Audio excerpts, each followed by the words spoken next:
All right. Between Van Dijk and John Terry, who is a better CB in the English Premier League? Because we need to deliberate on this issue. At this point, I'm not a Chelsea fan. I have to be more strict and more realistic about this conversation. You understand? Because we have been hearing a lot of debates about Van Dijk being a better CB than John Terry during his prime. Will you accept it, or you stand to decline, or you stand to debate it? I thank God you started with the fact that you're not a Chelsea fan and you want to be neutral. For me also, I want to be neutral because I love to talk about football in the most honest way possible. Yeah. This will not be banter. I know they do. I say I'm a Chelsea fan. I want different person. Yeah. But when you say somebody is better than the other player, Yeah. you have to bring the criteria. You have to bring facts. You have to bring statistics. Also, it matters.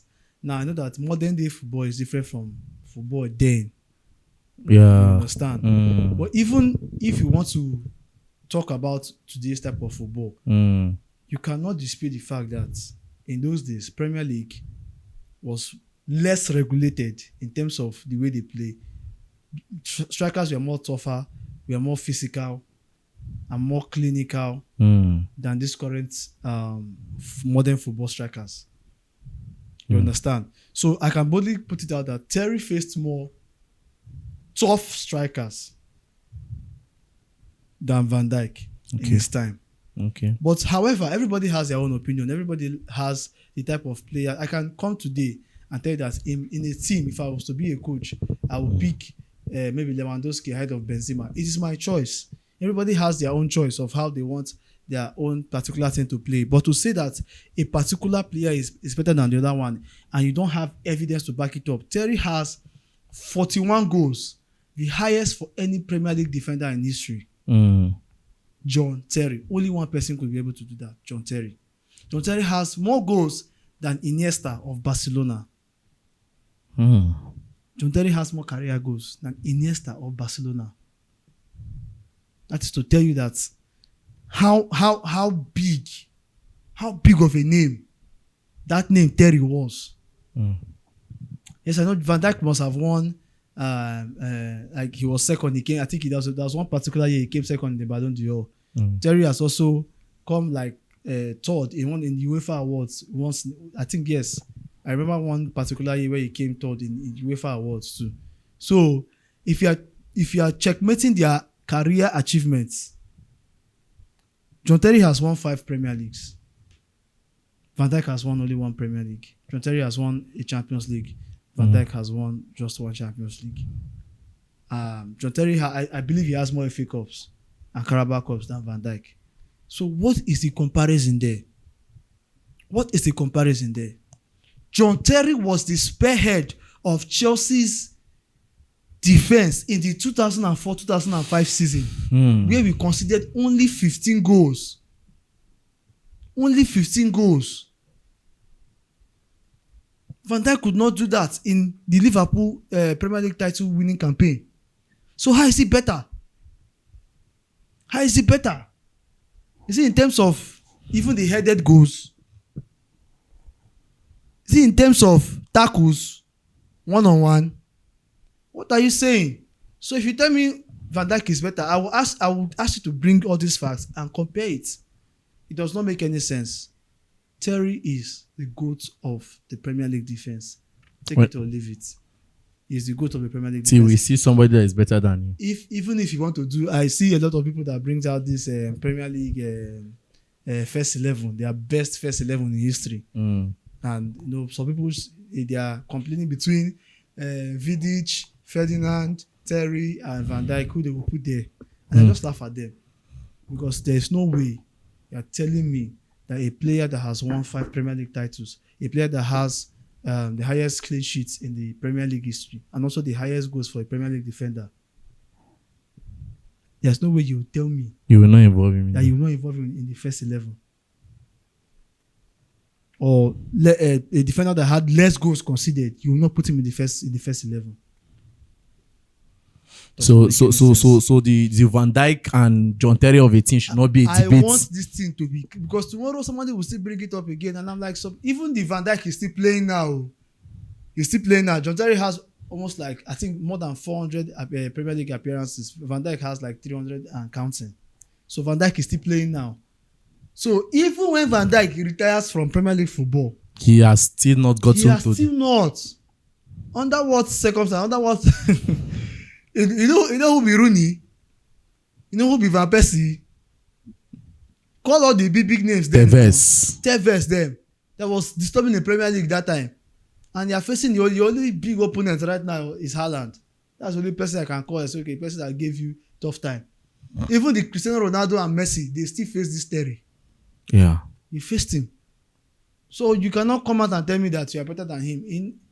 Of course, I'm speaking to the people that are saying it, not Van Dijk himself.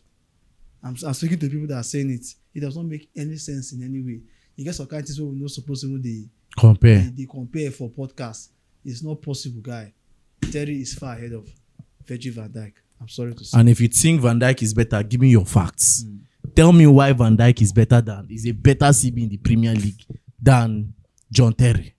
Already be like John Terry, but don't come and say even. I like him because he has a different type of. Most people will say, you don't need to come and defend yourself. You're a legend. You don't be talking too much. Blah blah blah blah blah. My brother and time no reach where you go. They defend yourself. Oh. You person talk something about it when you sit well for your ear. You come out and you debunk it. And I love what Terry did. He came out. He set the record straight. He gave his facts. And even before now, Terry has been defending Chelsea, and he's also been adding some things that can help Chelsea. You understand? That is how a legend, I feel a legend should, do. All right. On Talk Sports, Jason Kondi said something. He said that I am a huge fan of Saka, but if Estevao is English, he starts ahead of Saka in the World Cup. I would not have him over Estevao. There is no debate. Is there a debate? Will you dance to that song that there is no debate? There's a debate. There's a debate. Mm-hmm. Now, this is the reason why I said I am not talking because I'm a Chelsea fan. I love the truth. I love honesty in football. If you tell me saying I saw something be, I don't want to go there and be Chelsea fan. Say Estevao go start ahead of Saka if he be English player for the World Cup. See, Jason Kondi, just clean your mouth. You need to come out and just clean your mouth and say, we need to give him tissue. Wait till you talk, It don't make sense. Sometimes when these people they talk, they God, they know they rate us. So no, at the platform where they just get. They rate us. But I can bet you that very soon Africa will have a bigger platform. That's just the truth. And this is the vision behind all these things we are doing here. But the truth of the matter is that Estevao cannot start ahead of Saka in the at all. Currently now, he can't start. Let's leave the whole hype about Estevao. I've told the people this thing. Saka one leg. I say only one leg. Even with Palmer best season under Gareth Southgate, Palmer no start ahead of Saka. Southgate was just scratching his head. How I want to put this boy? Because even when they look for reasons for Saka to mess up for was it Euros or even both World Cup Euros. When he was looking for a means for Saka to mess up to put Palmer, Saka they play. Saka be perform for England. Mm-hmm. I know people want to say when Palmer came in, he did his own, but you cannot override the performances of Saka in the last Euros for England. Palmer best season. He no start, he no bench Saka. Is he Estevao? Say Estevao an English player. Bro, saying go pick him ahead of. We overhype players and kill the potential of that player. Say he go start ahead of Saka. Do you people know who is Saka? If I wake up one morning, Chelsea tell me say they go for Saka, Baba, bro, I go do Tankraya work. Carry and come. I will do Tankraya work for Saka. Carry and come. You can't tell me that Estevao started. That's the height of it. Sometimes when they sit down like this and say some of these things, I just wonder how do they come about all this discussion? When I no go compare Van Dijk to company of Man City, now Van Dijk to John. Come on, who are these people? Some people just begin to watch football 2013 or 14. They don't use and these are the claims. No. Saka is I give huge respect to the player. The truth of the matter is that it's not easy for let me use the word. Yes, I'll still use that word. It's not easy for a black man coming in, playing for England and starting in a world where people don't really rate the blacks. And you see Saka is performing very well. Every Saka is moment. one player that's been really consistent. Yes, you might say he's not scoring goals this season. But you can't take away his ability and his contribution his in the Arsenal team. His assists for the past 4 to 5 seasons, if you have been honest with yourself. That is what we call consistency. Yes, and that is how I rate you as a player. That is how I rate you as a player. So Don't tell me Estevao coming from Brazil to Chelsea. No. And so far, okay, keep the Brazil. He said if he's an English player. He will not say if himself Estevao of a guy. Let's talk about Estevao for a few seconds. If you notice recently, when I watched that Hull City game, I was very annoyed. See that chance? He made a lot of mistakes in that game. See that chance? What's his name? Sir, pass ball for put ball for plate. He don't already come on goalkeeper just to slaughter inside net. He ballooned the ball.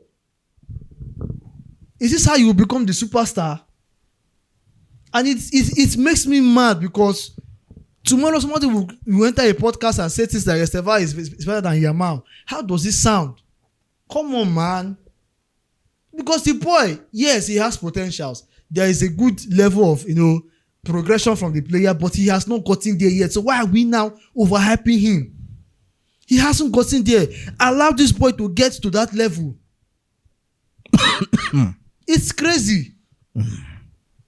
On what grounds? How do you say Estevao is better than Saka right now, or he will start ahead of Saka in the English national team? How?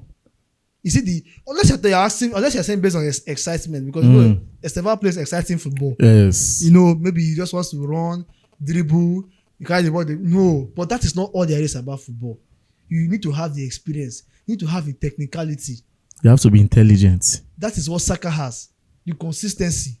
Estevao now, I know if you vouch for him, say if he get one-on-one, he go score him. Because that thing he did at Hull City, I was not convinced. But Saka, you can just tell me that Saka give him ball for that right wing with the left. He go play somewhere for you. That is what consistency and experience is. Above talent. Estevao is still developing. And that is Allow this boy. That is why I love that word Mudrik used. Talent is not enough. They play now. Carry talent carry only talent. Talent is not enough. All right. Pushing further. Looking at these 3 midfielders, Szoboszlai. I know where you go. Szoboszlai, Enzo Fernandez, and Declan Rice. So far, so good. Look, this season, who will you pick to be a better and a more reliable midfielder? Should I rank them or should I? You can rank, you can talk, anyone. But this is the most difficult. Anything you say or anything you choose in the comment section is good. I will not say one person is better than the other, but it's the 3 midfielders are doing well this season. Yeah. I'm even impressed with Enzo. If not for anything, the numbers. Yes, the numbers are good. It's encouraging. So he's definitely up in that debate. But it's hard. I try. I want to bias more, but no, I won't be biased. Szoboszlai, come on. Liverpool has not been playing well all season. They have not really been playing well. But there's just one man that has been carrying this Liverpool team. Me and you know say Szoboszlai come out for that Liverpool team. Nothing come out for Liverpool this season. He has been the one, when you tell him to play right back, he plays right back. You tell him to play midfield, he plays midfield. He progresses the ball more. One of the best free kick takers currently now in the world. Dominic Szoboszlai. Technicality is there. Versatility, leadership, and passion for the Liverpool team is there. Enzo has it so. Yes, Enzo has all of that. But you cannot see when a team, do you know why people really rate Palmer up high? Chelsea were in a bad state under Pochettino. We were shaking at some point. But one person stood out, which was Cole Palmer. In Liverpool now, Szoboszlai is doing that. He's doing that. I don't know how they can raise this thing we will offend people. Even the Declan Rice does not have numbers as much as these 2 guys. I don't think he does. But he's still a good player and He's still a good player. Should we leave it for them to read? Please, you guys should do that. It's very, very difficult, to be honest. Okay, we'll leave it in the hands of you guys to drop it at the comment section. Rate these guys. Anything you say, you'll not be wrong. You're not wrong. But obviously, Enzo will not be the first person. No, I have to be honest with you. Already, we don't they give razor to Zoro's life. All right, thank you very much. My name is Peters. My name is Big Day. And don't forget to like, share, and subscribe.